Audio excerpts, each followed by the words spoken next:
Hello and welcome to another episode of Hollywood Knitter. My name is Allison and I'll be your host. I am recording on Sunday, November 3rd, 2024 from my home in Los Angeles, California, and I'm so excited to talk to you. I have so much to talk about. I have had a very, very busy October, very busy. And so there is a lot of things around me. There's a lot of things happening, and yeah, I want to share.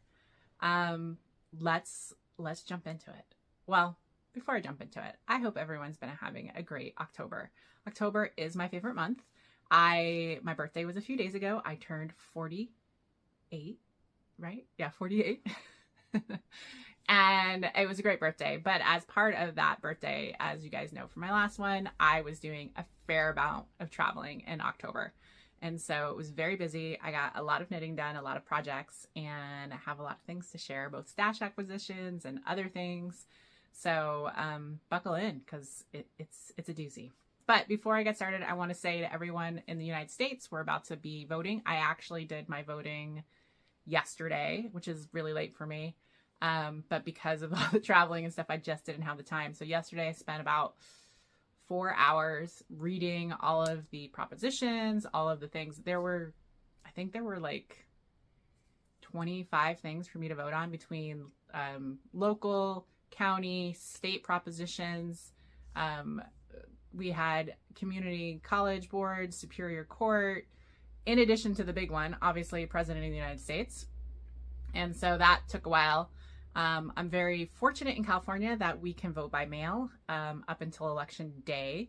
And I actually, nearby to me, there's a ballot box. So in addition, you can mail it normal USPS, which is always kind of a risk. And then also the LA County does ballot boxes, specifically where you just put your ballot in, and then once a day they come by and they pick them up and then they process them. So I just dropped that off in the mail this morning. So I would expect I would get, they're really good in California. They send you a notice when they mail your ballot, they send you a notice when they receive your ballot, and they send you a notice when they count your ballot. And so I would expect either late today or tomorrow, I'll get a notice that they have my ballot and are getting counted. So I'm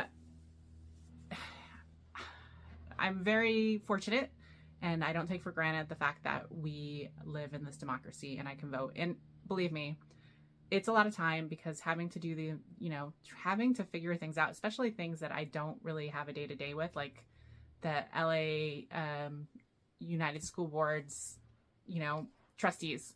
That took having to read a lot of things on the internet and look at the candidates' things and, direct things. President, very easy, very fast. But a lot of the other ones, I read all of the proposition language, which I read it because that's kind of what I do for my job. And so I do like to kind of see if there's anything weird that's been added. If you guys have been in the US for a long time, you know that a lot of those, anything that gets put by any kind of legislation can have something, a little few lines slipped in that kind of changes or adds something. So I do take the time to do all of that and then think about it. And I had probably 3 or 4 of the propositions where I was, after reading it, I still wasn't sure.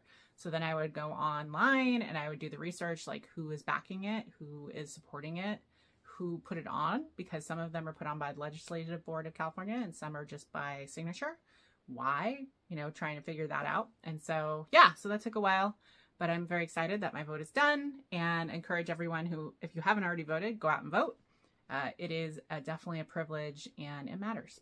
So now, knitting, lots of knitting. Let's talk about FOs. So I'm going to talk about 2 FOs I don't have, because I actually, when I went on my trip, I stopped by my family's the day before to drop off a suitcase, and because I was going back there after my trip to Morocco. And I brought knitting gifts, and some of those I just did. And then Christmas gifts actually, and I wrapped them before. I wrapped them and left them there. So when they actually put the tree up, they're there, so I don't have to ship them. So one of the things that I did, and I will put a picture in here of the project, was the Parkview hat number 3. So I did a 3rd Parkview hat. And this is a very simple, Parkview hat is by Tracy Miller. It's a very simple hat holding fingering and a lace weight. and I got a third hat out of the yarn. So I did 3 of these hats with one skein of Less Traveled Yarn Dreamliner, which is a 70% merino, 20% silk, 10% cashmere, and Slutty Pumpkin, and then Hue Made Cloud, which was a mohair silk. And so you'll have seen this because, hey, didn't she do that? I did. I did a third hat, and I actually don't know where that hat is. I think I left it, and I might not have wrapped it, because the third hat is what I intended for me. And so I brought it with me, and I actually brought it with me to Morocco, but then I think I mislaid it when I was at my mom's. So it's probably hanging out there. But that was the third one. So it's good to know that you can get 3 adult size hats from just 2 skeins. That was pretty cool. And I wasn't sure, I still am not sure on the mohair on the hat, because it is a little itchy for me. But I was going to try it. I was going to have that as a new hat for me, and probably, we'll see. I can take one of the other ones that I put in the charity bag that totally work, but they weren't the exact slouch I wanted, so we'll see. And then the other thing I finished was the Frida headband by Emily Harris. This was another one I did with sock scraps. I'll put the picture here. And it was a very simple fingering and lace held double, and you did it's not even a stockinette stitch. What was the stitch? It was like a double-sided knit there, and you basically did a long one, and then at the top you twisted them and joined them together, and it made a nice ear band. I actually really like this. Maybe not with a mohair, but I might do one for myself. I think they're very useful for when you want to be walking outside when it's cold, but you might not want a hat and you just want to keep your ears covered. So it turned out really well, and I actually am gifting it. I can't even remember who I wrapped it up for, but I left it back there because with the mohair, it is a little warm for me. I will not get a lot of use for it, but I think I would of just a fingering weight, like just a fingering weight kind of ear warmer. So I might be doing this pattern again. It was very easy. It's a very easy pattern. I think the twist, I really like the twist at the end, because the twist at the end, so basically the twist at the end hides the join. So you can't see it. And then I sized it to my head, which is a little larger than the normal head. But it worked out really well. And then the yarns I had used some leftover scraps I had taken from my friend Martha when I was at her house. And then I ran out of that fingering, and so I actually used some of my own fingering that was almost the same color, and you really can't tell. So those were the 2 that I don't have. Then I finished, or one of the other things I finished, and you might hear my cat because she is sitting next to me and she's sitting on things, of course, are the Magical Mycelium socks. So these are the Magical Mycelium socks by Stone Knits, and you may remember that I lingered on these. Like, I started these in June and didn't finish until September. And what I've realized is I'm going to try again, but I was not very fond of colorwork socks. I love the way they look. Stone Knits has so many cool little things, and the socks look so great. But for me, especially here using 3 colors, it was tough with the tension. Like, there is a lot there. And as a result, it's not very stretchy. I don't know, if I had realized, maybe I would have gone up a little bit more. But I still think they're cute. The yarn, this is Ritual Dyes, and then this is a Barocco Comfort in white. And then the other main part of the yarn is 716 Knits, right? Yeah, 716 Knits in the latest in fall fashion. And so after I kind of was, because these are supposed to be all over the sock, and I made the decision, executive decision after that, you know what, I'm just going to have it be on the ankle and then do the rest of the sock normal. And once I made that decision, then I was rather quickly able to get the second one on the Knits and Done. Oh, and this yarn is a Fiber Nymph Dye Works that I had from her Advent I did a few years ago, where she just sent a bunch of semi-solids and solids, and so I have them for my toes and heels. I have just a bin of them, and this was a tweed one that I picked in the green, and I like the sock, but the sock doesn't fit my foot, so it is too tight for me to go over my heel. I have a high instep, But it is a cute sock, and so I will be finding a new home for it, either, I don't know, with friends, or I will be sending it in the charity box that I put all my knits on. But overall, I was happy. This was a Make 9, one of my Make 9s to use up, specifically this Barocco Comfort and the red. Unfortunately, I did not use as much as I wanted to use all of these up because I didn't use that much. The white, actually, this is only like 15 yards to do this. Of the red, I used a little bit more. There was like 32 yards for each sock, but still not, I have a little bit more left. So I'll have to find another project to put those scraps in.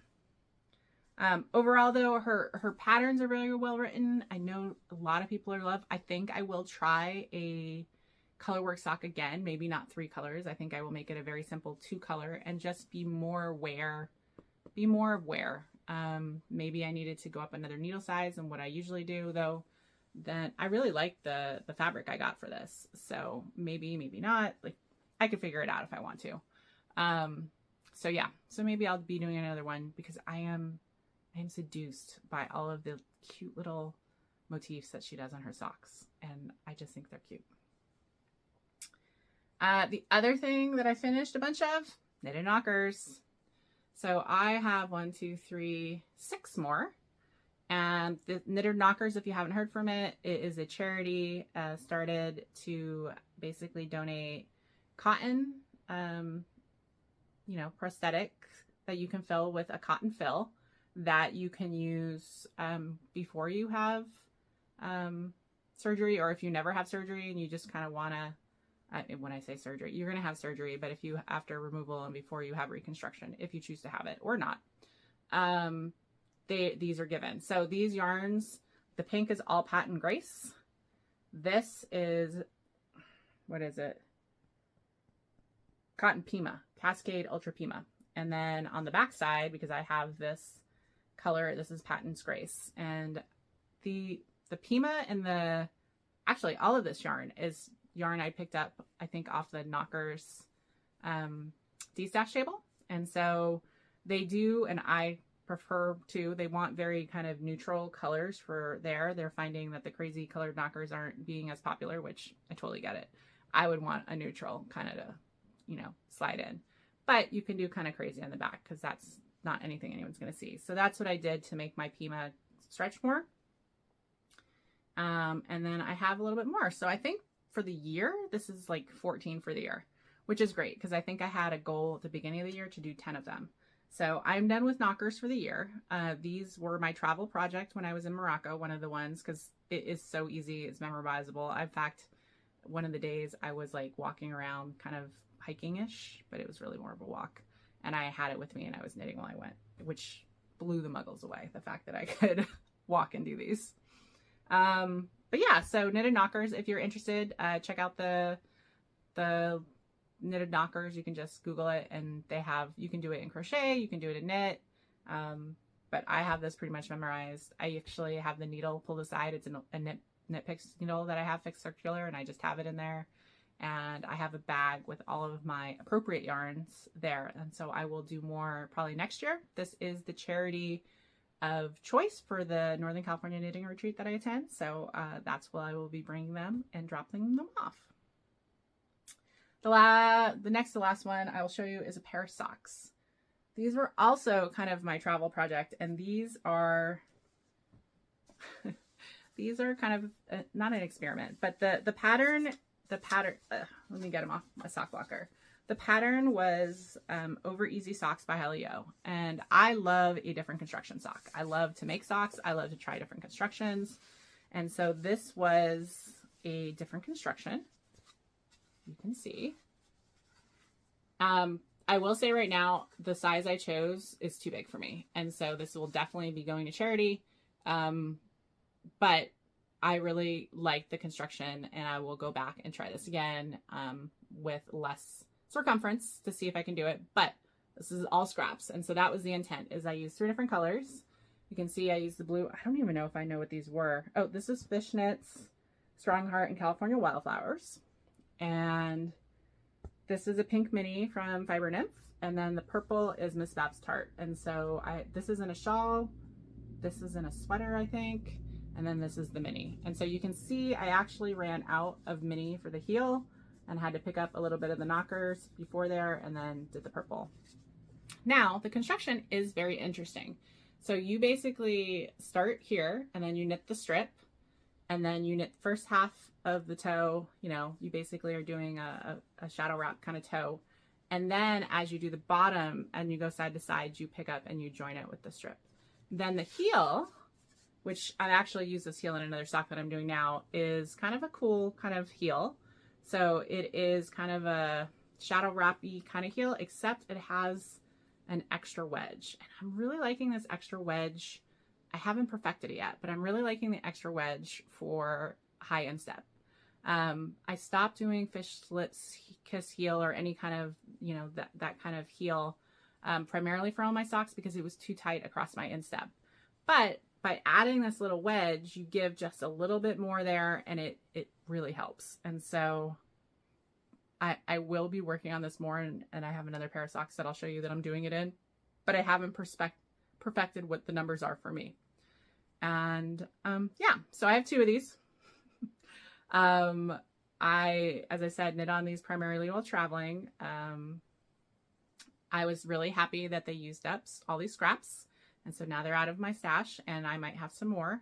It's kind of a crazy sock, but I think it will be able to find a home in my charity box, and I'll probably send it to Knit the Rainbow, Knitting for the Rainbow, the charity based out of New York that gives, takes all sorts of warm knits and gives them to LGBTQIA youth in New York, and I think they do Chicago now and some other ones. So I've been donating the last 2 years, kind of my random knits that don't find a home with me. And so I have some hats, I have some socks, that will be going to them.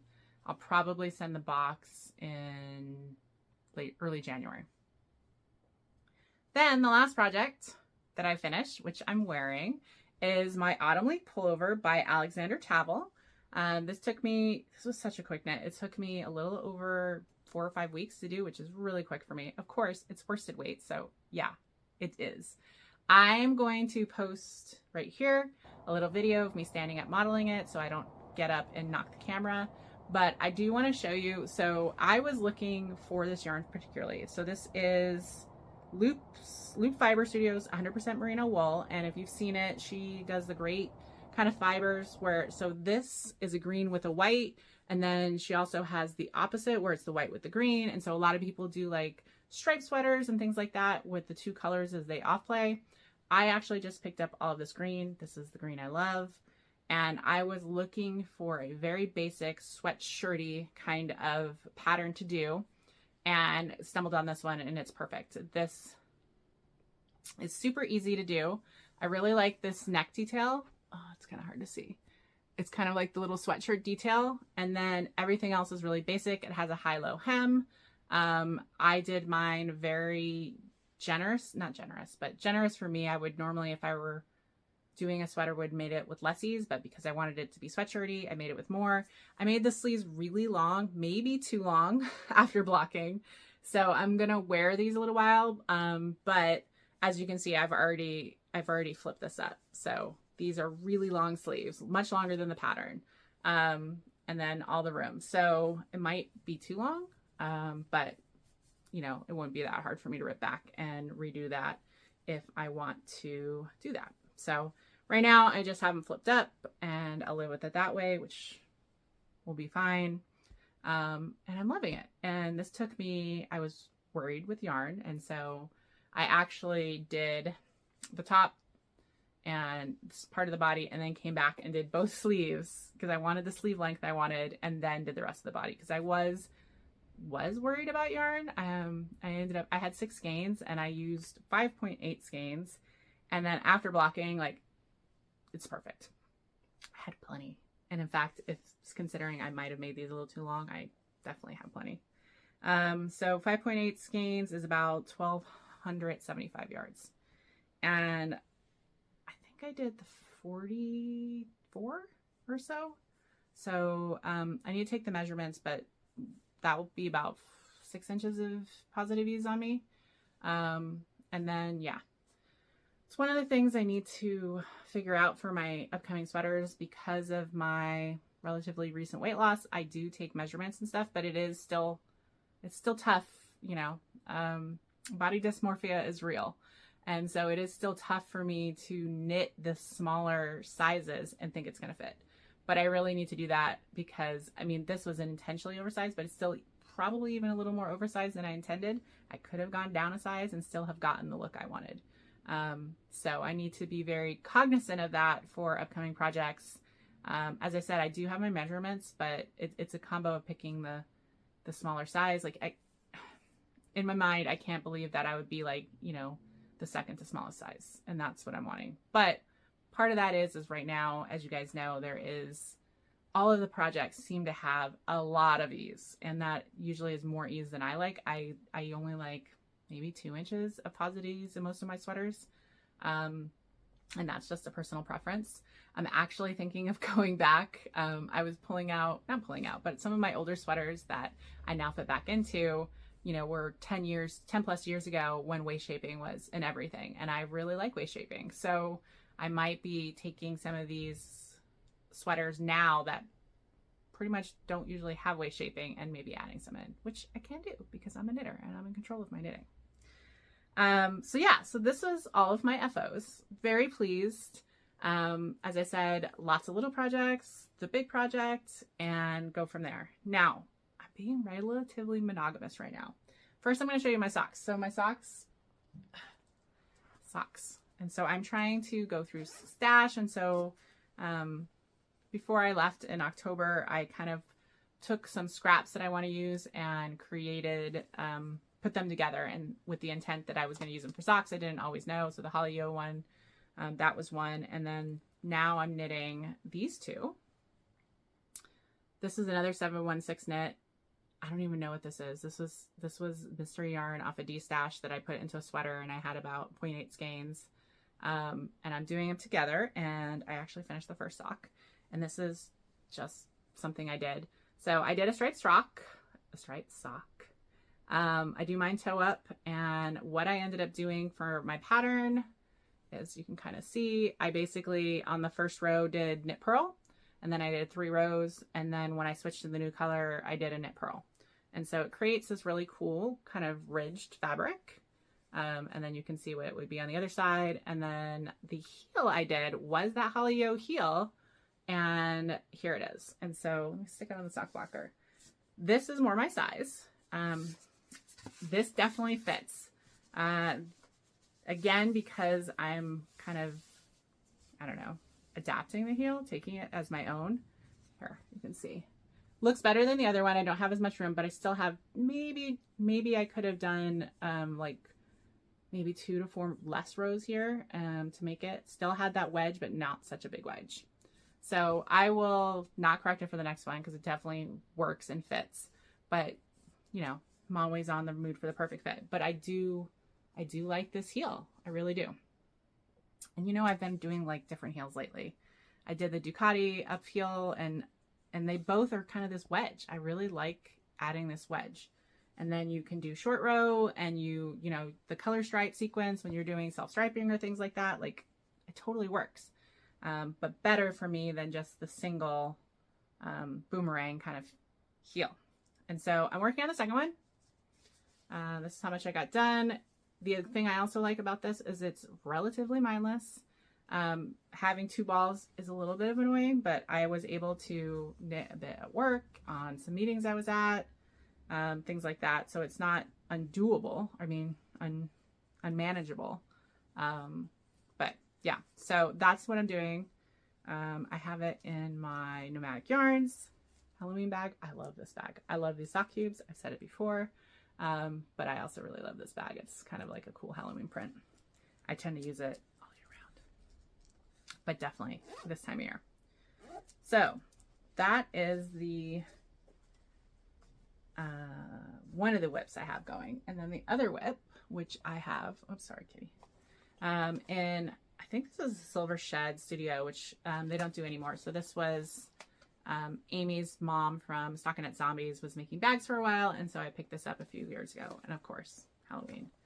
And what I have in it is the Tan Tan by Yarn Gara. And this is a t-shirt. Let me pull it up. Where am I at? Okay. Yeah. Look at this cute t-shirt. And I actually already have the sleeves done. They're not blocked. I have to block them. This, here, let's show it then off the back.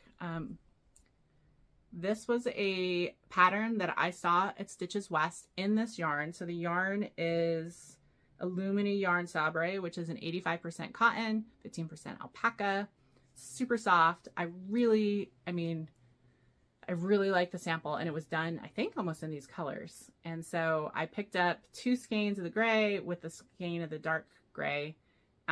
Now I'm worried about length though. I have this much left, and it's supposed to go down. I actually, after I did the yoke and I had a little bit of this gray left of the first ball, I weighed it and then measured it. So for about 20 grams, I'm getting 2.5 inches. That's why I then did the sleeves. I have about 86 left. And so that's going to give me maybe 12 and a half, 14 inches maybe. It's going to be close. Let's just go with that. It's going to be close in terms of the length. What I'll probably do is, no, not probably. It's what I'm going to do. I'm going to yarn chicken the crap out of this. I'm going to go all the way down. I'm going to be, when I get down to the end and I'm doing ribbing, I'm going to be very specific. Then I'm going to try it on and block it, and hopefully I got the length. If not, I will reach out and try to find somebody who has a little bit more of this, because I would really only need like 15 to 20 grams to get another, inch or two. But I've been enjoying knitting on it. Now I'm in the stockinette, the knit. Last night I just sat and read a book on Kindle and knit. And so I'm hoping to have it done in the next probably 2 weeks or so. So that is my whips and my FOs. I was going to show you because I think I brought it up. I'm kind of like throwing stuff on the ground in front of me. I have a lot of stuff. So, oh, I know what I was going to show you. So as part of making sure, because I was worried about my knitting, aren't we always? I was leaving home for 3.5 weeks, and I wanted to make sure I have enough knitting because I had the travel in there, and then to Morocco, then I had some time at my family's, and then I had Rhinebeck with my friends. And so you had to make sure all the knitting projects came with you. And I probably brought too much. Not probably, I did. So on Morocco, I was traveling light. 1 bag, 1 backpack. That's it. And a carry-on bag, not a big bag. So I brought 2 pairs of socks and the knitted knockers, and that was enough. I could have knit more. I actually knit less than I thought.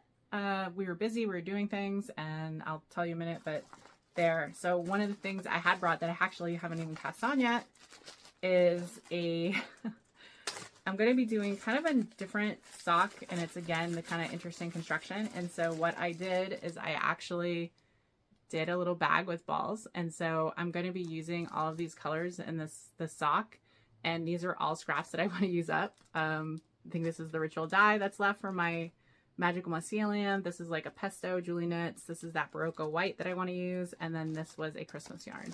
And so I wanted to make sure that I would have 2 exact socks, so I took the time to measure out each ball. I have written down exactly how much I have, and I actually have the pattern in here that I'm going to use it with. I didn't get a chance to actually cast this on. This will probably be my next socks I do. And the pattern I'm going to do with it is this one, which it is the G-I-O-I-A by Rebecca Mauser, and it is that. Doesn't that look fun? I'm into all these fun ones. So this is needle adjacent. It's all ready for me to go. I just, as soon as I finish, I don't know. I don't even know if it's as soon as I finish, because I think it's not the super mindless knitting I like for my purse project. So I might actually make this something that I have in between my Tam at home, so that I could have something else to knit on. Because being super monogamous to fingering away in the round is tough. Gray yarn, not very exciting. It's tough. So I might need another project. And I was actually thinking of casting something else on today. So might be these socks. The other kind of talking about upcoming knits. I'm trying to think of what I want to do. I was revisiting my knitting goals for 2024. I have finished my Make 9, which means those are the 9 projects I designate with yarn I had of my stash. I had a mix of hats and shawl and sweaters. They're all done. So that's great. And then I also have another goal of trying to get old stash out. And so that's what some of this is. Like some of these partials are old stash that I want to get out. And then there's just some other older stash that I want to, like I have some Caron that I don't even know what I got. Caron Simply Soft, which I like, and that has been in my stash too long. So I think for the rest of the year, all I'm going to do is use my scraps and partial skeins and older skeins to do socks and hats and charity hats probably, and then send them out. That's why I'm going to get ready to send a big box in January. And that's what I might do at the end of the year. I will be, because obviously we're in November, so the year is ending. So in December, I will start thinking about my Make 9 for next year, figuring out my knitting plans, of which maybe some of my new yarn acquisitions that I will show you from Rhinebeck will play into that. And yeah, so definitely doing well in terms of my goals of getting some of my stuff out, but I do still want to get some more out to basically make room for the yarn that I've acquired. Okay, so let's talk about, I'm going to talk a little out of order of my travels in case you're only here for the yarn, you're only here for the knitting. I'm going to talk about Rhinebeck first, and then I will talk about my Morocco trip. So if you guys aren't interested in the Morocco kind of travels and things like that, you can turn it off and go from there. But you definitely want to see my yarn acquisitions because they are pretty cool. Okay. So as I said, I flew out on a Saturday, September 30th, to go to the Boston area where my family lives, and was there overnight. And then on Sunday, I flew out with my brother, my uncle, and my aunt. We flew out of Boston and ultimately ended up in Casablanca, Morocco. Went around Morocco for 2 weeks and then flew out of Marrakesh and came back 2 weeks later, the week before Rhinebeck. And then I was at my mom's and hanging out and seeing my nieces and my sister, people I hadn't seen who hadn't been on the trip with me. And was there. We flew back on a Sunday night, so I was there until Thursday. And then I had a rental car, and then on Thursday I drove later that day, and I picked up some of my friends at the Bradley Airport in Connecticut, and then we drove to this amazing house that we had in Catskill, New York. So Catskill, New York is a little north of some of the other ones. It's on the other side of the river from Rhinebeck, and it is north of Saugerties and things like that. It was home of the debacle of a knitting event last year, Woolen Folk, but the downtown and that whole area is really cute. We actually had a very historic home. It was probably 1800s in the downtown area, and it was giant, it was huge, and it was amazing. I go to Rhinebeck most years, and I go with different people different years. If you have a Rhinebeck group, our group kind of ebbs and flows with various people. So some people that I went with last year didn't go this year. Some new people that had gone with me in the past but hadn't gone a few years came. And so it was just a great group. Yeah, knitting friends are the best. And it's really fun to go somewhere and say, hey, well, how do you guys all know each other? We're like knitting friends. Where are you guys from? Everywhere. So we had people from Colorado. We had people from Connecticut. We had myself from California. We had someone from Tennessee, we had someone from the DC area, and we've been going. I went to my first Rhinebeck with my friend Emily back after we met at the Super Summer Knit Together retreat given by the Knit Girls. I think it was 2013. So a long time ago. That's how I met my knitting friends. So we got there on Thursday night. We hung out. We didn't have as many plans as everybody. Luckily, we have a friend who was totally on the ball. So on Friday, she had gotten us all tickets to Indie Untangled, and none of us were organized or could figure out if we had wanted to go or not. And she just went ahead and got us tickets for the last one, because that was relatively economical, and then we all had tickets. So we actually, in the in the morning, we kind of chilled and did different things. And then we went out in the afternoon and headed to Saugerties. And we did go to the yarn store with Perfect Blend. I can't remember the yarn store. We stopped by there. We were going to go to Cake. All of us didn't have tickets. In fact, all of us didn't want to go in. There were a few vendors that I did want to see, but it just didn't work out. They did allow some walk up. So we went and I said, hey, we don't all have, tickets. Is it possible? And they said, okay, the time had just opened up. She's like, come back in a half hour and then I'll see. But then our friend had tickets for the last one and we were like the third one or something. And she basically was like, yeah, she'll have to wait to that last one. And so timing wise, it didn't make sense. So we didn't end up going to Cake at all. But it looked very well attended and it was outside. I know it's one of the smaller ones, but so from there we went to Indie Untangled. And Indie Untangled, I hadn't been to Indie Untangled since it was at the hotel. I went the very first year when it was just kind of in a room at the hotel in Kingston, like a back room kind of thing. It was just very informal with tables and things like that. And then the next year it was like in their ballrooms and it was much more, and it was packed. Like you couldn't move and it was not comfortable. And I think that was the last year that I went to Indie Untangled. And so this venue, which is outside, so much room, so much parking, so easy. It was great. And so we went through, I'm trying to think if I bought anything. I did buy something from there. So walk through all the barns, checking out different things. I know a few of the group made purchases that day. Most of my purchases, I think I only made one purchase. I'm like trying to find it. Like at the very end too, the very last barn. And vendors I'd seen before, vendors I'd never heard of. Lots of great things. So many beautiful things. So many beautiful things. The only thing I picked up, and I sort of had a list of things that would be nice.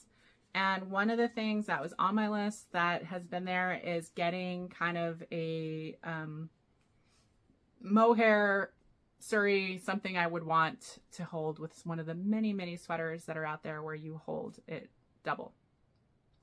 And so I came across 29 Bridges Studio, who I had never had a chance to see before. They're out of Maryland. My guess is they probably go to Maryland Sheep and Wool, which I haven't gotten in a few years. But I went and felt this and I was like, oh yeah. So this is her Aria Surrey, and it is alpaca silk merino yak. And I like this better than mohair. It is so lusciously soft. And I don't have a project, so I wanted to get a neutral. So I got this Au Naturel color, and I got 3 skeins of it. Look how beautiful that is. It is so nice. As I said, I don't know what I'm going to use with it, but I have, 1,300 yards of it to hold with something if I want. So that was the only purchase I made there. And they were so nice. Like they gave me a tote bag, which was very cool. And they had such beautiful colors and such beautiful yarns. And so I would definitely want to check them out again. And as I said, I love this yarn. It is soft, but not super fuzzy, which is kind of what I wanted. And so I definitely think I am more of a silk Surrey kind of fan than I am, say, a mohair kind of fan. Just what I'm learning about myself. So that was Indie Untangled. And then we went that night. What did we do? I think we had dinner that night.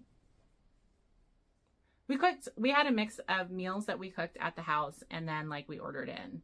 One of the nights we got Thai, and then I think like the last night we were there, we just ate our leftovers because some people had brought food that were more local, and it all worked out.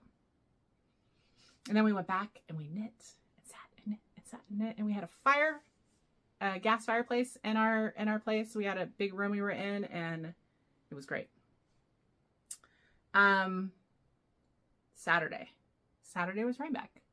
I did not want to go Saturday morning, and I wasn't the only one in the house. And so 2 of us stayed back, and we had, as part of our group, we had a brand new knitter. One of our friends had recruited one of her local friends in Colorado to become a knitter. And so this was her first time going to Rhinebeck. And so they wanted to do, rightly so, the traditional experience of Rhinebeck, which is Saturday, with all of the people and all of the things. And I've been to Rhinebeck many times, and I did not want to do that. I also was a little unwell, a little carrying back from a continuation of something that happened to me in Morocco. So I was a little under the weather. But what we did do is they went early in the morning and they, hit the booths they wanted. Jenny the Potter, my friend, is a Jenny the Potter. She has a great collection. So she was able to add to that collection and see some stuff. But by noon, they said, hey, let's go have lunch. And so we met them in Rhinebeck. And we had lunch in Rhinebeck, which I love that little town. That town is so pretty. And I've never stayed that close to the festival. I've always stayed like in Woodstock or the other side of the river because we get houses and now I have small stuff in my nose. Sorry. So I never stayed there or had the opportunity to stay there. And plus it's very popular. I know anything near there, the inn that's in town, everything sells out very quickly. So, but it is a great little town to walk around in. It's got great little stores. We popped in a few of them here and there. And then after that, we went to a winery that was kind of in between Rhinebeck and our house in Catskills. And we had some wine, and then we headed back to the house where that was that night that we just ordered some Thai takeout and we sat around and knit. And we had an amazing knitting room because my friend Liz, I'm going to call her out, is a prolific sweater knitter. And she brought all her sweaters. She brought so many sweaters. So we were trying on sweaters and doing this, and they kind of were there inspiring us all weekend. They kind of were in this giant pile, and then everyone else brought their sweaters and we were all trying on sweaters, and it was so much fun. And then just talking through stuff and just sitting and knitting. And that's what I really enjoy about Rhinebeck, is hanging out. I love going to the festival and saying hi to people, but I love hanging out with the group I went with, because that's what I love about all the events I go to. And that's why the events I do go to, that's primarily why they're doing that. I go to less things that have classes or things like that because I just want to sit around and knit with people. So that was Saturday. And then Sunday, we had planned on going to the festival as a group. So we didn't rush in the morning. I think we got to the festival about 10-ish. And that day, and I will put a picture in, we had all made a Rhinebeck sweater. So our house sweater was Shocking Stripes by Tori Yu. And I will say that this is a sweater one of our group initiated, and then the others made it, and now they've made different ones. Some of them have 2 of the sweaters, so everybody got to have a Shocking Stripes sweater to wear. I wore mine, and we actually, I have an amazing friend who does cookies, and she made a Shocking Stripes cookie as kind of this house cookie, and we were able, because of the single-mindedness and awesomeness of the friends, they actually were reaching out to the designer, Tori Yu, because we were pretty sure she's based out in New York, that she was going to be in Rhinebeck. Lo and behold, she was. So we were reaching out, one of our very awesome members was trying to DM her on Instagram and things like that. And we ended up actually running into another designer who kind of all saw us, and she's like, oh my gosh. And she was friends with Tori Yu. So she texted her. And so we got to meet up with her right before she was leaving. So it was like 1-ish under the beautiful tree, and get a picture and kind of show her that, this was our sweater, and it's a great pattern. Very easy to do with multiple yarns. I'll put, as I said, you'll have seen the picture.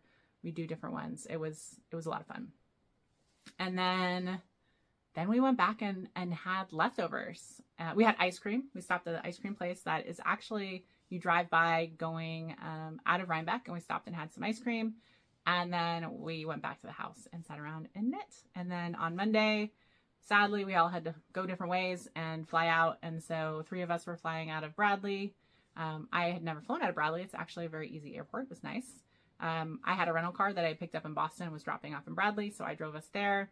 And then some of the other ones, we all scattered to our homes.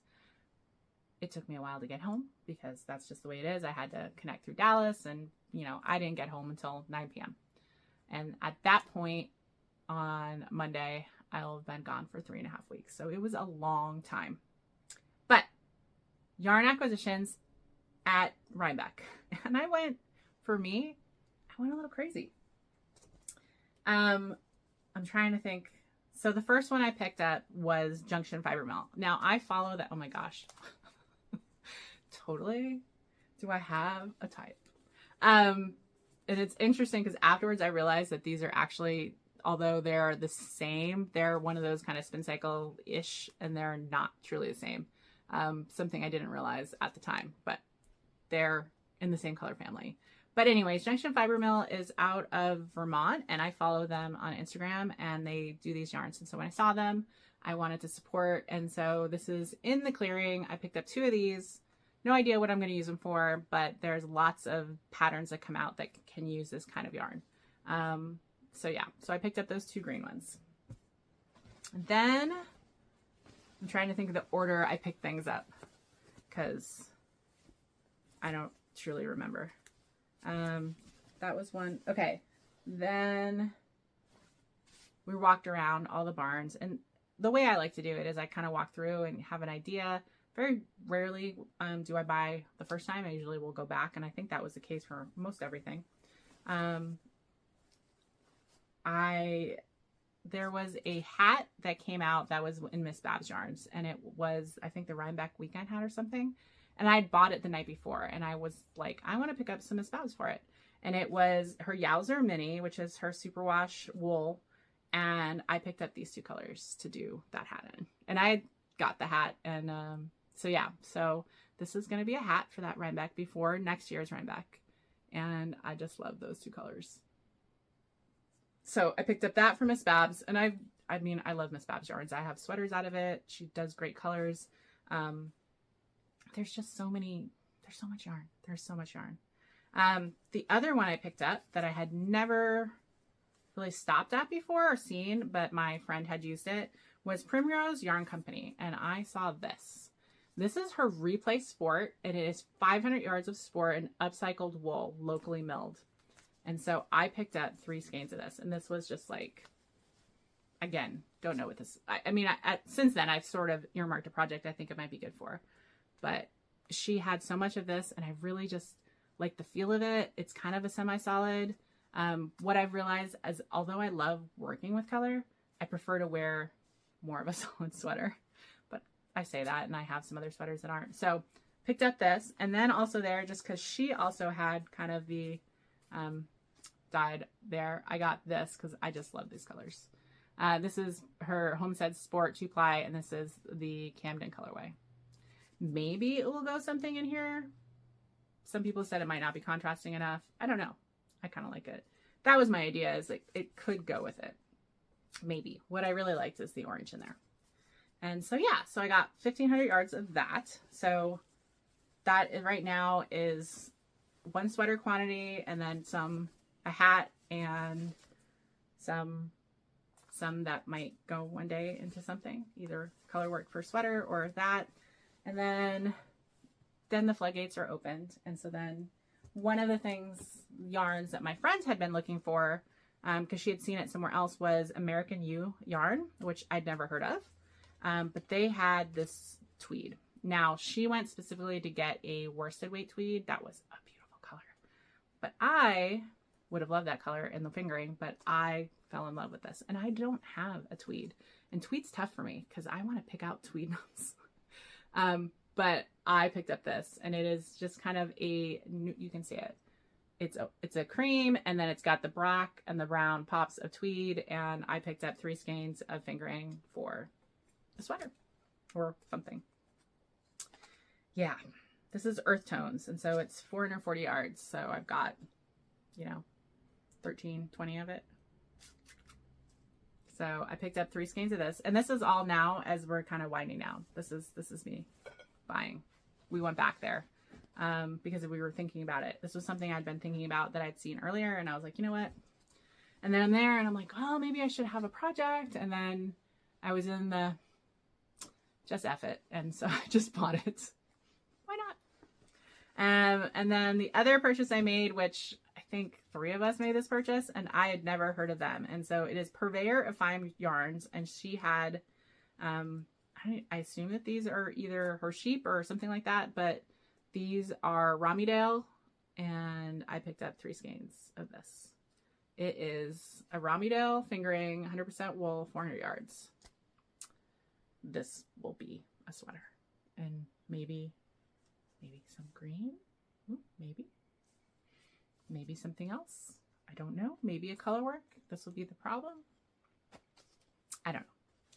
So I came home with, in essence, 3 sweater quantities of yarn. One sport, 2 fingering, which means it'll take me forever, but that's not a bad thing because that's the kind of weight sweater I wear the most. And then a hat, some mohair that might be in a sweater, might be something, and then some of these awesome kind of hand-dyed-ish yarns that are all the rage for any number of things. Hats, sweaters, mitts. Andrea Mowry loves to use Spin Cycle in tons of her projects, so yeah. And then this amazing sari, so nice. I will probably say that this is the most I've ever bought at a Rhinebeck for yarn.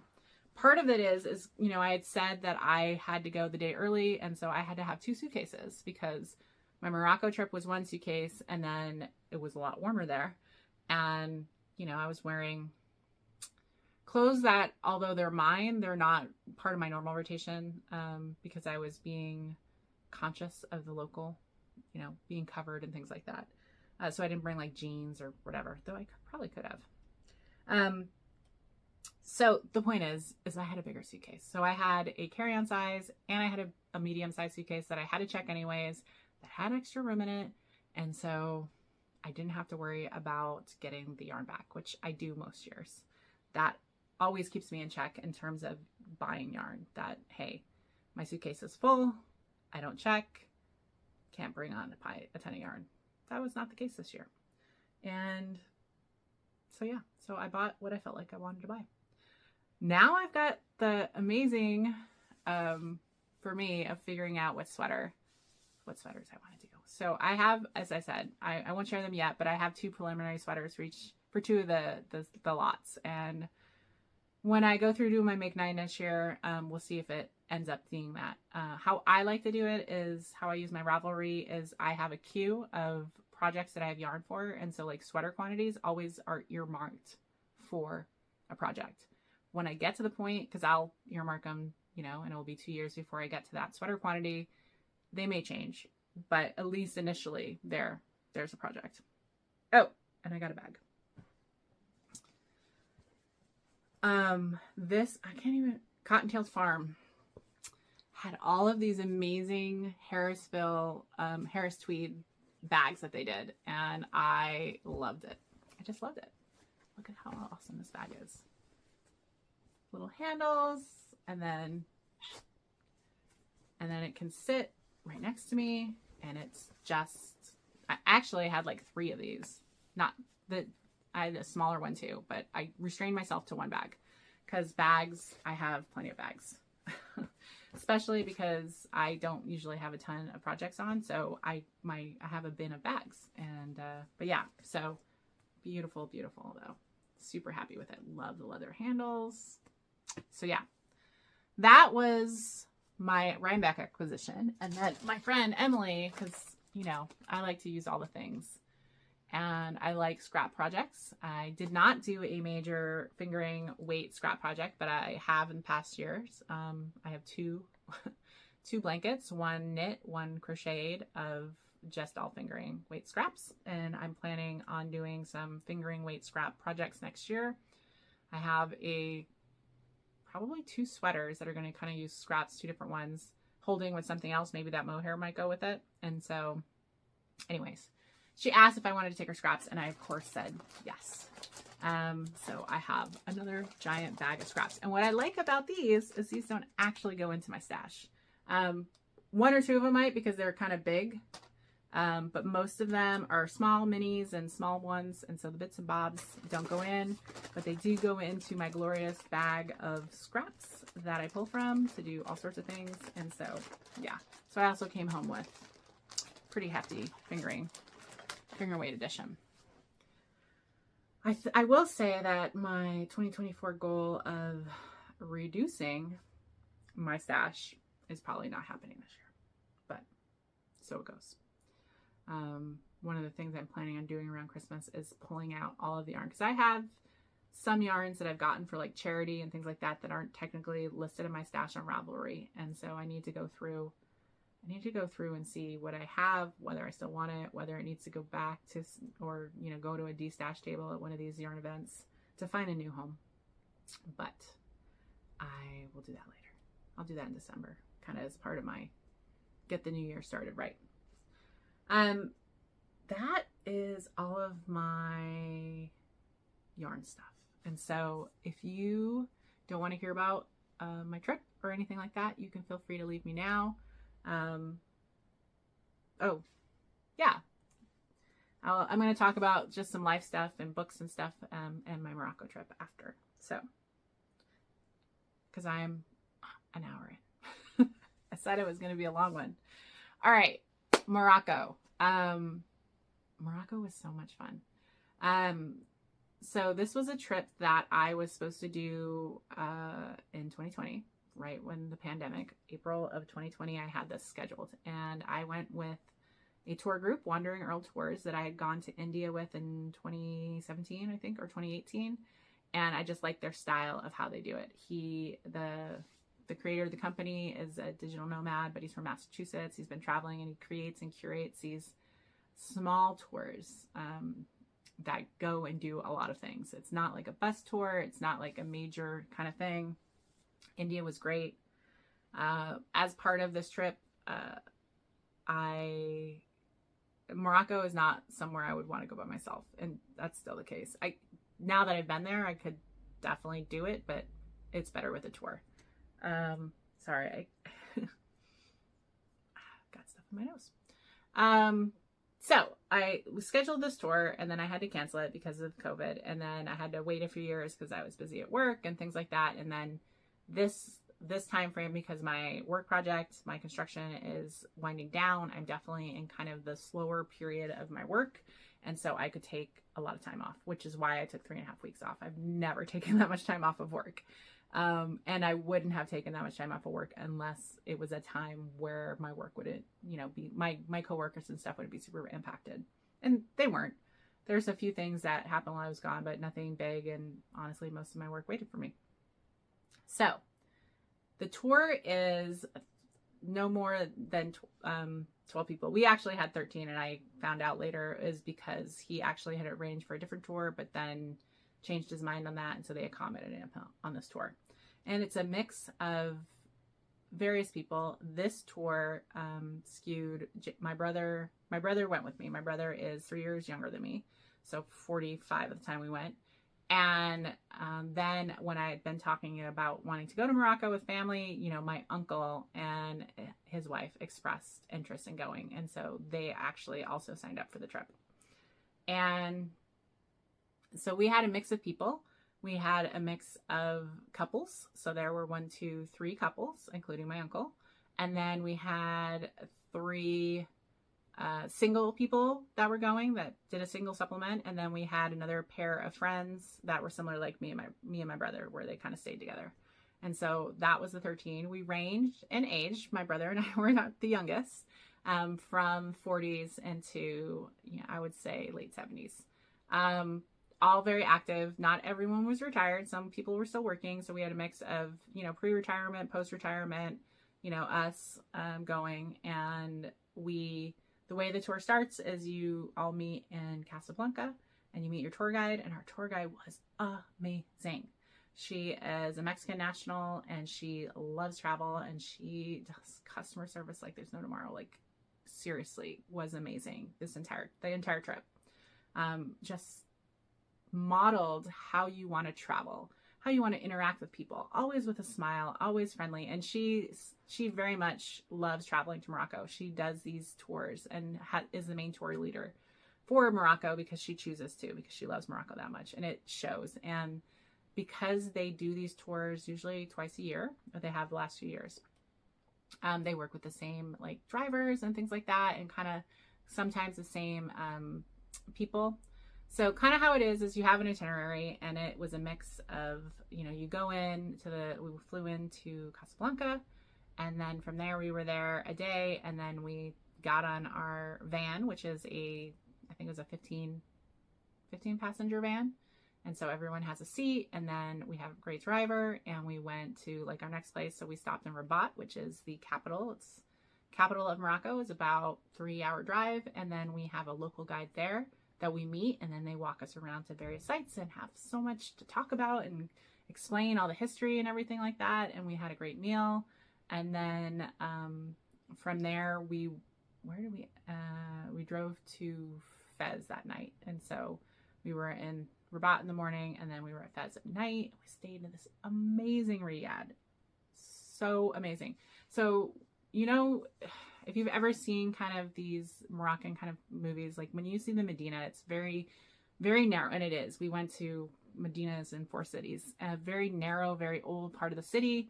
And they have very modern parts of the city too, but we kind of stuck to the old part because that's what you're kind of wanting to see as a tourist. And you have no idea what is behind these walls. It's like literally a door, and you go in, and it is this gorgeous interior courtyard, all tiled, all this beauty. And it was beautiful. And we stayed at a riad. We were the only ones there. We took all of the rooms.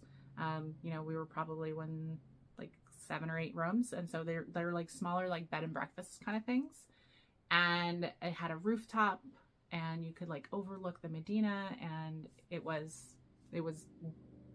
by far the most beautiful place I've ever stayed at. And then we had amazing meals there, so we had a mix of every breakfast.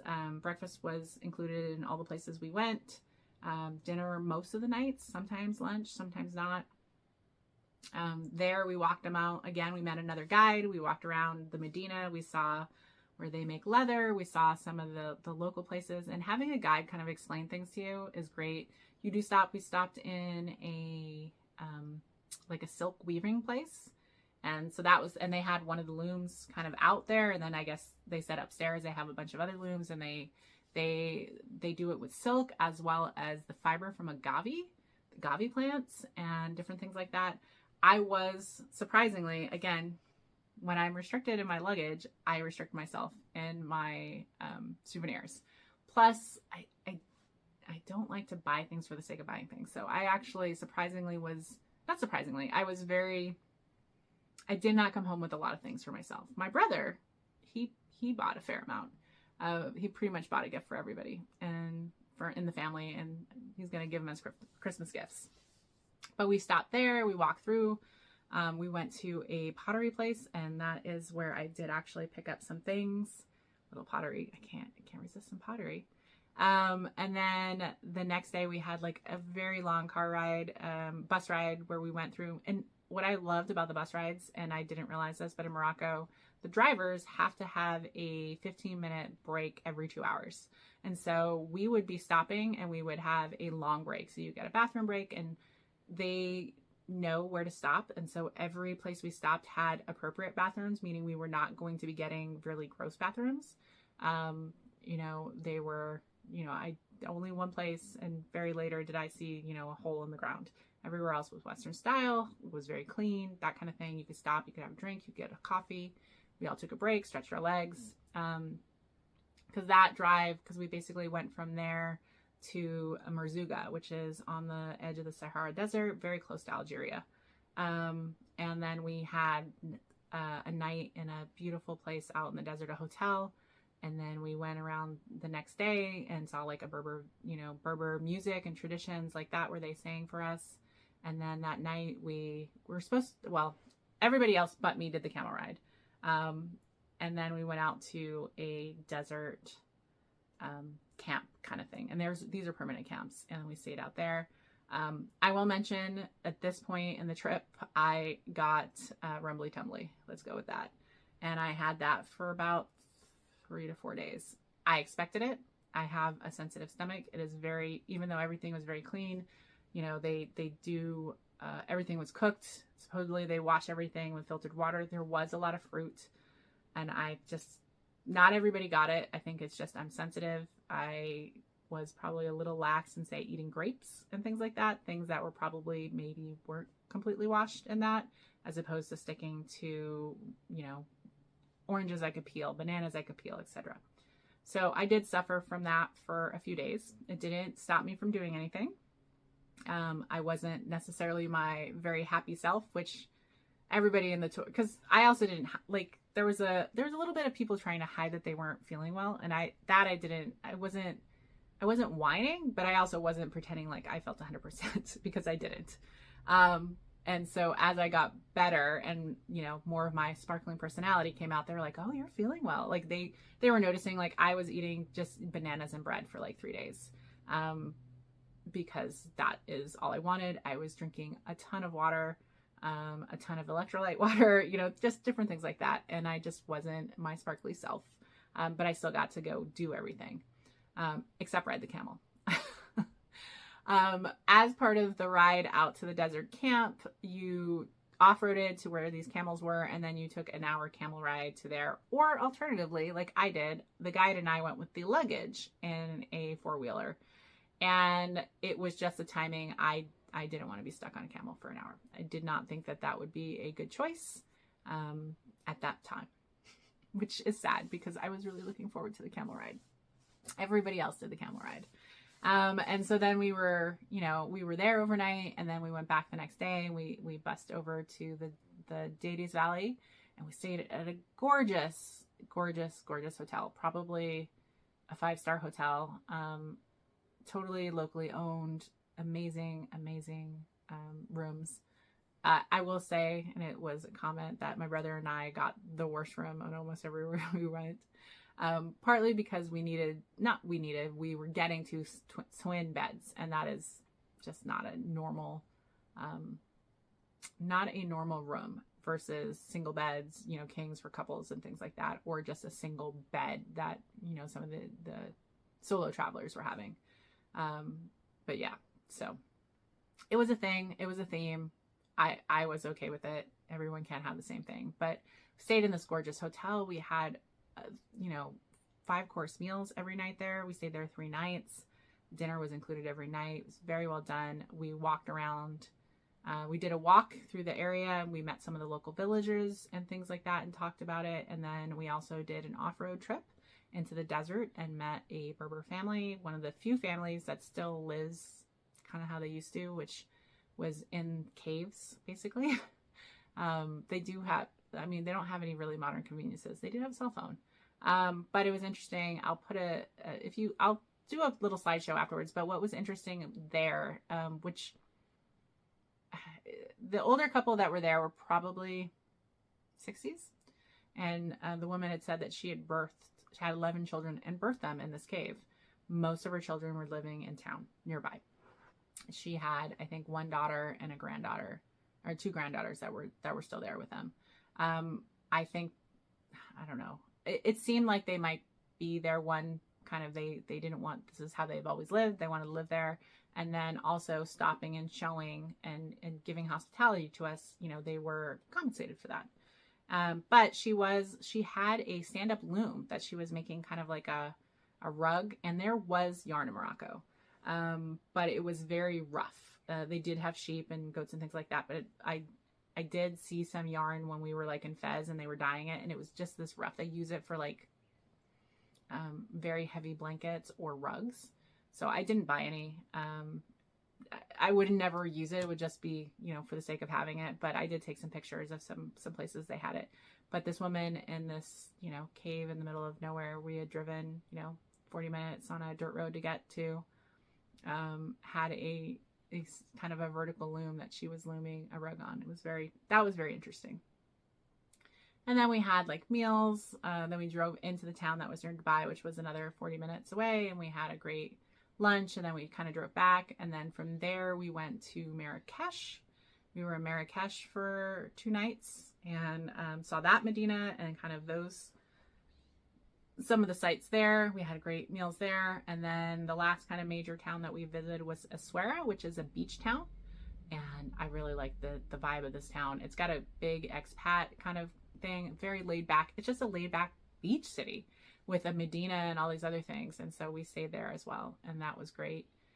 It was amazing every day, you know, although we had the itinerary, like our tour guide, like what was happening when and people doing, and if She sent me some links. Unfortunately, I didn't get to see them of some, when she found out it was a knitter and was into that, she's like, oh, here's some special artisan places of some of the places we're going if you want to go visit them.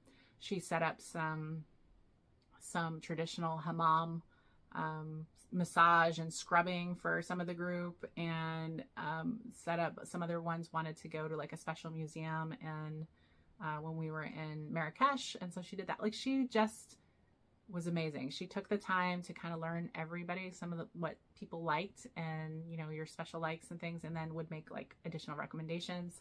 We actually really liked each other as a group, which was great. They were great people. As I said, we had some retirees from one of them. One couple's from Pacific Northwest. One is retired in Colorado.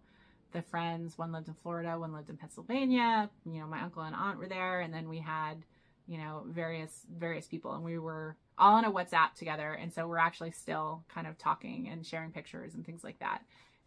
So that was fun. They were a great group, and that's always something you worry about when you're going to go in a small group. But the kind of travel this is, because it's a lot of interactions with the locals. It's a lot of going around and talking to people. One of the people in our group, she actually took the local language and did like a YouTube, not a YouTube, like a Zoom, where she hired someone to teach her some of the local words, and she got to the point where she could actually have like a little conversation with people. It was great. So I'll show you some of the things I ended up with. If you're looking for that kind of travel, if the kind of travel I'm talking about appeals to you, I would definitely check out Wandering Earl. Not only do they run their own tours, I think they do about 10 or 12 a year of kind of out of the way stuff, like India, Mauritania, Morocco. He's doing one to Iraq right now, which I really would love to go to. He actually had one scheduled when we were in Morocco, and then they had even though they were nowhere near it for Iraq and Jordan, he did end up canceling it because of the unrest in the area. But you know, going to places like, you're going and talking to the people of these places. You know, we see the news and we see, you know, the big kind of party things, but that isn't a person's day to day for most things. And going and seeing some of these places, and especially places that aren't as heavily touristed, is very cool. Overall, I will say I really enjoyed Morocco. It was very interesting. It is definitely a very male-centric to an extent. It was very interesting that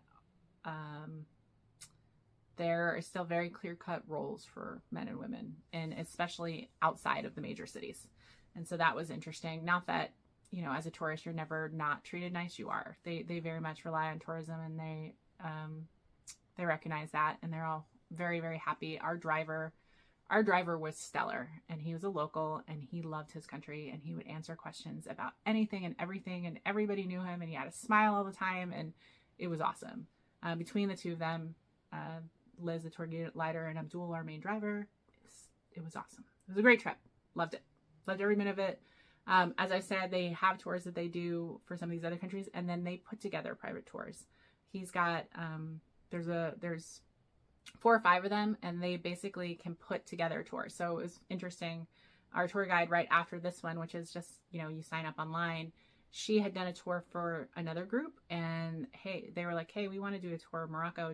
And so she got together with 10 of her friends, and they were doing like a private tour of Morocco that was being run. So they will also set you up for private tours. What I liked about this is every major place we went to, we had a local guide, and we got to, you know, walk around and do this. They will help set up the kind of activities you want to do and just get you there, and the whole thing. Like, it would be amazing. I would totally use them for private tours as well. Families or things like that. It was interesting when we were in Morocco in the desert, there was another family, because the desert, when we were at the desert, desert camp, we weren't the only ones there. You know, they had about probably 20, and they were like permanent tents, kind of like glamping, very definitely like glamping. So they actually were poured concrete, and they had beds, and they had that, and they had, you know, water and shower and toilets and power from solar panels. And so it is a permanent kind of setup. And there was another kind of family there that was They were probably 12 of them, and they were adult grandchildren, and then their parents, and then their grandmother, and they were all traveling in Morocco as well, kind of similar in a van. All right, I was going to show you a few of the things I got. I'm going to show you, I had 3 pottery dishes that I got, and this was really cool. And this is the one I got because look at, it looks like Halloween hats. Looks like witches' hats in the color. And we got this in Fez, and we actually went to a place where they were making the pottery, and we watched them actually hand paint it all. And they do mosaics in Morocco where they actually chip lots of little pieces of different color pottery, different cover this, and then they make these beautiful mosaics. It was crazy talented. So I actually got this, and I have another one that I have here. This is the only one I haven't put out yet, so I brought it there, and I gave one to my mom as well. And I have got like all this size just because, again, small. When I go on these trips, I like to get something small as a token. Either, you know, lately it's been like a postcard that I want to frame, or just a very small kind of tchotchke. And so this is what I got. So I got this in Merzouga. And so when we stopped at places, we stopped at like a local arts and craft places. And so it was multiple kinds of things in there that were all done by local artisans. And so this is just a little camel that will remind me of the camel I didn't ride, but saw camels. Very cool. Camels in the wild. One of the other things that were kind of there were spices, and my brother got a bunch of spices. I did not. But we did go to a place, and Morocco is known for argan oil. And so we went to a co-op that was in, off the side of the road, where they were doing it in the traditional way. And ooh, this is actually leaking a little bit, which is why it's in this plastic bag.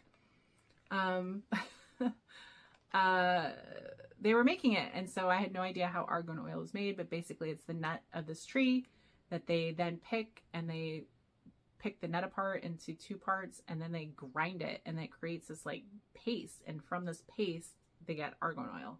They distill it for various ways. I'm gonna have to, I think I have a paper towel or something in here. Yeah. So I got some, we went a little crazy in there, honestly, my brother and I. So I got some argan oil that I gave to my friends in Rhinebeck. I got some argan oil for me, and this is intended, you can use it for hair or for face. I also got, what is this one? Argan cream to moisturize the skin. And then, what was the other one? I got argan cream with prickly pear. So I'm going to use these, and we got some for gifts and things like that. And what I enjoyed is I got cash for a lot of things, but if they had places that would take a credit card, I got more of my business. And that's what this did. And so we got a few different things. I think I also got a soap from there. Yes, I got a argan soap with verbena, and it is very strong for verbena. And then my brother got a bunch of other things too. It's very interesting to go and like support local places and places that they're making it the way they used to. In the Medina, we went to kind of a medical place, and one of the things that was very interesting is, I don't even know what this stands for, but it's called Grain de Nagel. And it basically is like a camphor almost. But you can basically, so if you're stuffed up and it comes with this mesh, you can basically put a squeeze of this and crush it and then sniff it, and it like clears your nostrils, and then you can reuse it. So it comes with a little bottle even. It really works. So we had some people that were getting a little bit of a cold, and they demonstrated this for us, and I was like, oh, this is kind of cool. Like if you're sick and you're stuffed up, like, and it's reusable and it's like natural, it was very neat. And then one of the people, as I said, she had gotten a cold, and so she had it on her wrist, and she says, yeah, they just kind of strap it to the wrist and just kind of sniffs it. It was very cool. And then I got a lip balm. I got a lip balm mainly because it said herpes cream. Creme de herpes.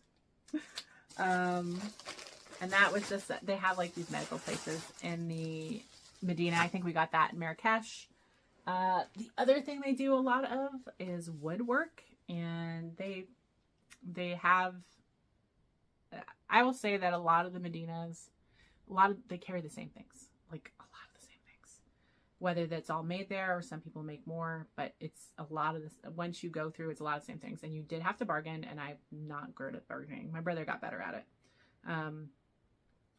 But when we were in Essaouira, we went into one where they had all of these beautiful wood things, and they were just of a higher quality than some of the other ones I'd seen just walking around the Medina. And I got this.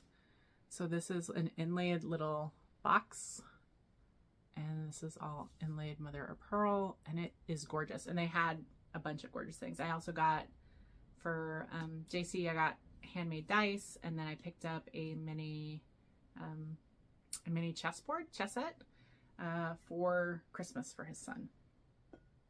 And the last thing I got, so because I kind of mentioned that, you know, it was a kind of a running joke that my brother and I got the worst rooms everywhere we went. Because in theory, you're going different places, and she had said, hey, not all rooms are the same. Some people will have nicer rooms, some people won't. And because of that, as a gift at the end, our tour guide, because, you know, we were saying we had the worst rooms, got us one of the traditional, and I forget what these are called, kind of gowns that they wear all there. And they wear them as dresses, and they wear them over clothes. And yeah, so she picked up one for me and my brother. And my brother had actually bought two for himself. But I hadn't bought for one, and this was a gift she gave at the very end. And so I have this very, very heavy, very beautiful kind of traditional loose flowing gown to kind of wear. I'm not sure when I'll wear it. I'm going to probably put it away. But it is a wonderful memory, and one day it will be something I'm sure I'll wear. So yeah, so that was Morocco. I took 1,200 pictures. If you are interested, I'll do a little slideshow maybe after the end of this video with some music, so you can check out a few of the pictures. As I said, travel invigorates me. Upcoming travels for me, so next year I was hoping to do a bunch of travel, but it seems like there will be some life things that are happening. My landlord is still very much trying to sell this place, and if he is successful, that could mean a change for me in next year. So trying to hold out for that in case that happens. There's actually, I think, an open house today. And yeah, so although I would love to do international travel all the time, I think, and I was going to try to do 2 international trips next year. I think I am going to keep it to the one that I have planned, which is Joji's retreat in Argentina over my birthday. And I think I've convinced my mom to go with me. My partner does not really want to. He would, but my mom is a little hesitant, but she also said she would go, and I think she'll enjoy it. She's mainly more hesitant because of what if something happens, you know, as you get older, what if something happens health-wise? And I was like, hey, major city, we'll get some travel health insurance, we'll be covered. So I think that will be my only trip next year to Argentina. And I may add on a few days either before or after, somewhere in there, just because we're going so far. Other than that, only things I have in the books right now are my traditional knitting retreats I go to. So I'll be going to Virginia Beach in February. I will be going to the Northern California Knitting Retreat in April. And I will be going to Stockinette Zombies in Minnesota in June. Rhinebeck is maybe next year, maybe not. I don't know. We were hoping to do a different knitting event. So we'll see if that happens. So that's kind of up in the air. I do need to, my mom turned 70 next year. So we were talking about maybe doing a cruise or some kind of celebration for her. So I'll have to plan that. So yeah. So I was gone for 3.5 weeks. I did not think about work at once. I'm so ready to be retired. I have 7 years left. But when I am retired, I will be doing, at least for the first few years after I retire, when I'm capable and able, I will be doing at least 4 or 5 trips international trips at least a year, in addition to local stuff like that. I'm going to be a traveling fool for the first 5 years after I retire. Work is, as I said, it waited for me. So that's good. So I'm getting through my job. I'm still waiting for my permit to operate my new facility. Hopefully next year I will get that. And yeah, I've just been reading a lot. Typical, of all of my series. So I'm reading, a lot of mystery series, a lot of continuing series. I won't necessarily share. I did write the notes, but this is super long, super long. Yeah, so I think that's enough. It's probably my longest podcast ever. If you made it through, thank you so much for watching it and listening to me ramble about all of my travels and upcoming things. And let me just make sure I didn't forget anything. I don't think I did. Yeah. So I'm up to 125 books this year. I will say I read 25 since our last podcast. But almost everything is a continuation of a series. I don't think there was anything new for me to really recommend that I haven't kind of mentioned before. I will say I read the new Stephen King short stories. I think it's Or You Like It Darker, and I didn't like it. I did not like his short stories in this particular one. They weren't my cup of tea. So, and I love Stephen King. But anyways, I still read him, but I would start a short story and I would, read 10 pages of it, and it didn't catch me. I would go to the next one. So I probably think of the book, I probably read about half of the short stories, and the other half didn't really do it for me. Yeah, so that's it. I hope everyone is had a great Halloween, is having a great start to the holiday season. The holidays are right around the corner now. Now that we're going into November and December, and we had the time change today, so it's going to officially be feeling like winter, less sun, all that jazz. Yeah. So you can find me on Instagram and Ravelry as Allison1031. I'm going to try to post on Instagram, and I was going to post some new Morocco pictures and stuff. And I'll probably be back, I don't know, another 6 to 8 weeks. I'll probably look for me sometime in December. And I just hope everyone is having a great time. Everyone has the opportunity to do things that make them smile, like travel does for me, or anything else, like travel and knitting and all of the combo and stash enhancement. It's been a great October for me. Great. So that's a wrap from Hollywood, where fantasy meets fiber and dreams are knit. Bye. If you're interested, stay for the after for some Morocco pics. Bye.